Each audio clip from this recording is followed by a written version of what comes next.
You're going to have to take the mark if you want to be able to buy or sell.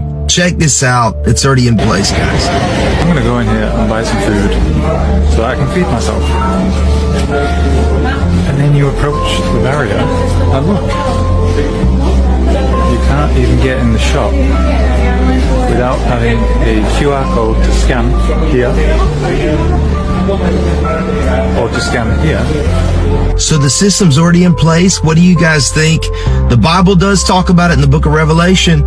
You're going to have a mark to be able to buy or sell. And look at this. You cannot even enter the store. Ito ang mga kaganapan sa ating mundo ngayon at marami pa sa ibang bansa ang nagiging ganito na ang sistema. Yung tipong hindi ka na makakabili ng iyong mga kailangan sa grocery store kung wala kang tatak or kung wala ka man lang QR code o kaya naman ay yung chip na i-implant para sa'yo. Para yun yung magre-read na makakabili ka sa mga grocery store o kaya sa mga tindahan. At kung maalala nyo lamang mga kapatid ang nangyari nung panahon ng COVID na ang mga tao ay hindi makapasok sa mall, hindi makapasok sa mga private company at sa kung ano-ano pang mga kumpanya ay hindi sila makapasok kung wala silang vaccine. At ganyan na po katalamak ang nangyayari sa ating mundo ngayon. Marami sa mga establishmento, marami sa mga kumpanya, marami sa mga store na ganyan na ang kanilang sistema. Yung tipong hindi ka na makakapasok kung wala ka man lang tatak o wala kang marka.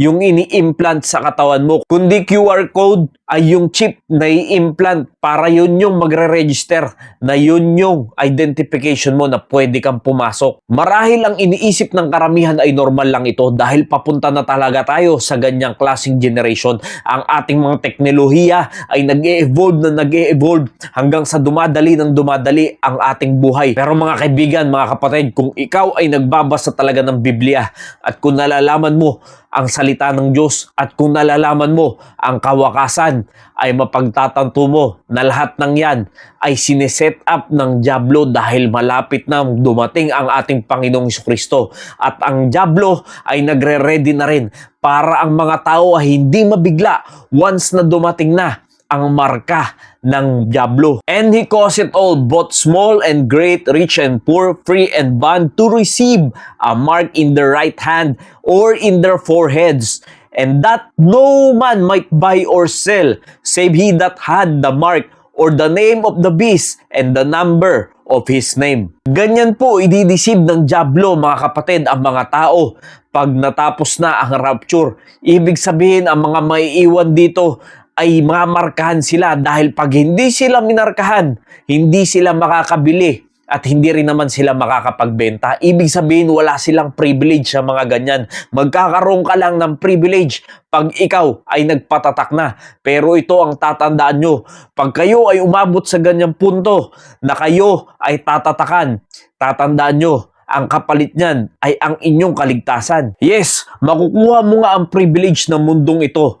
Pero ang kapalit naman yan ay ang kawalan ng buhay na walang hanggan. Ibig sabihin, masasama ka sa impyerno dahil lang gusto mo ng pribilehiyo sa mundong ito kaysa mas piliin mo yung kaligtasan na makasama ang Diyos panghabang buhay. At sa mga ganyang pangyayari sa ating mundo, yan ay tanda na ang pagbabalik ng Panginoong Jesucristo ay napakalapit na talaga. Ibig sabihin, ikaw na mananampalataya ng Panginoong Jesucristo, sulitin mo na ang natitira mong buhay dito sa mundo. Dahil hindi mo alam kung kailan babalik ang Panginoon.